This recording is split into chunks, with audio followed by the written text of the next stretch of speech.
Here we are again with our Veg versus Meat series. In this episode, we're diving into the question of whether eating meat can be considered a violent act, as per the topic. We often think of food simply as fuel, a collection of proteins, fats, and carbohydrates, but science is beginning to understand that food is also information. It carries a biological record of how it lived and, more importantly, how it died. When we talk about meat, we aren't just talking about muscle tissue. We are talking about a medium that has been saturated with the chemistry of a final, terrified moment. In biology, the fight-or-flight response is one of the most powerful systemic events a body can experience.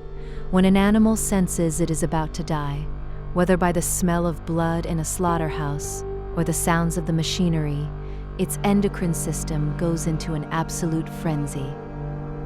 The adrenal glands flood the bloodstream with massive amounts of cortisol, adrenaline, and noradrenaline. These aren't just fleeting feelings. They are powerful, heat-stable chemicals designed to prepare the body for extreme trauma. In the wild, an animal might use this adrenaline to escape a predator, burning the chemicals off through physical exertion. But in a slaughterhouse, there is no escape. Those hormones have nowhere to go. They become trapped in the muscle tissue, locked into the fibers by the sudden cessation of life. When we consume that meat, we are ingesting a concentrated dose of another creature's peak stress. Studies have shown that consuming high levels of these stress hormones can contribute to systemic inflammation, increased anxiety, and metabolic disruptions in humans. We are, quite literally, eating the biology of fear. Beyond the chemistry lies a question of consciousness. For decades, outdated dogma told us that animals were merely biological machines, reflexive creatures without true feelings. But modern neuroscience has shattered that myth. The Cambridge Declaration on Consciousness, signed by leading scientists, confirms that non-human animals have the same neuroanatomical substrates that generate consciousness as humans do. They feel pain exactly as we do. They experience social bonds, maternal love, and, most poignantly, they experience trust. Think of the animals we categorize as livestock. A cow can remember faces for years. A pig is as cognitively complex as a 3-year-old child. These are beings capable of looking at a human and feeling a sense of safety, only for that safety to be betrayed. When we look into the ethical mirror, we have to ask, what does it do to the human psyche to build a civilization on the industrialized slaughter of sentient beings who want to live just as much as we do? There is a profound cognitive dissonance in loving a dog while eating a lamb. This split in our empathy creates a subtle but constant friction in our own consciousness. We suppress our natural compassion to justify our plates. Every animal feels the desperate desire to survive. When that life trembles before the blade, the universe records that vibration. If we believe that we are part of a connected ecosystem, we must accept that we cannot inflict violence on such a massive scale without it echoing back into our own lives. Compassion isn't just a nice idea. It is a biological and psychological necessity for a healthy mind.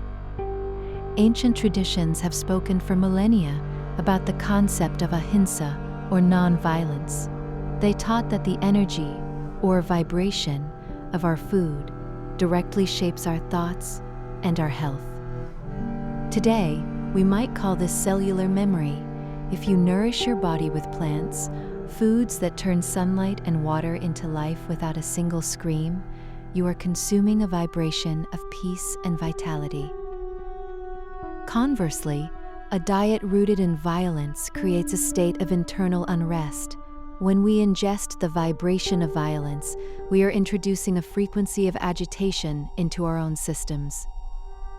Many practitioners of holistic medicine believe that the rise in modern lifestyle diseases, hypertension, chronic inflammation, and even certain psychological disorders is linked to this energetic imbalance. Think about the collective consciousness of our society. We wonder why the world feels so aggressive, so divided, and so stressed. But look at what we feed ourselves. We are a planet fed by slaughter. If our cells are built from the remains of creatures that lived in confinement and died in terror, can we truly expect our minds to be at peace? Nature intended for us to be in harmony with our environment. When we choose a plant-based life, we align ourselves with the purest source. Plants do not have a central nervous system. They do not feel terror. They offer themselves as a gift of the sun.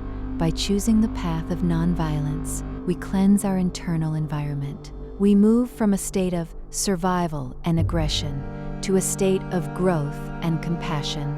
Our health becomes a reflection of our harmlessness. Ultimately, the question of meat versus plants isn't just about protein counts or vitamin B12. It is about the kind of world we want to inhabit and the kind of soul we want to carry. We live in an age where we no longer need to kill to survive. In almost every corner of the globe, nature provides an abundance of lentils, grains, nuts, and vegetables that can sustain us in peak health. When nature already gives us everything we need without violence, the choice to eat meat becomes a choice of habit, not necessity. It is a choice to prioritize a few minutes of tongue pleasure over the entire life of a living, breathing, feeling individual. But here is the beautiful part. We can change that choice today. Every time you sit down to eat, you have the power to vote for peace. You have the opportunity to break the cycle of violence.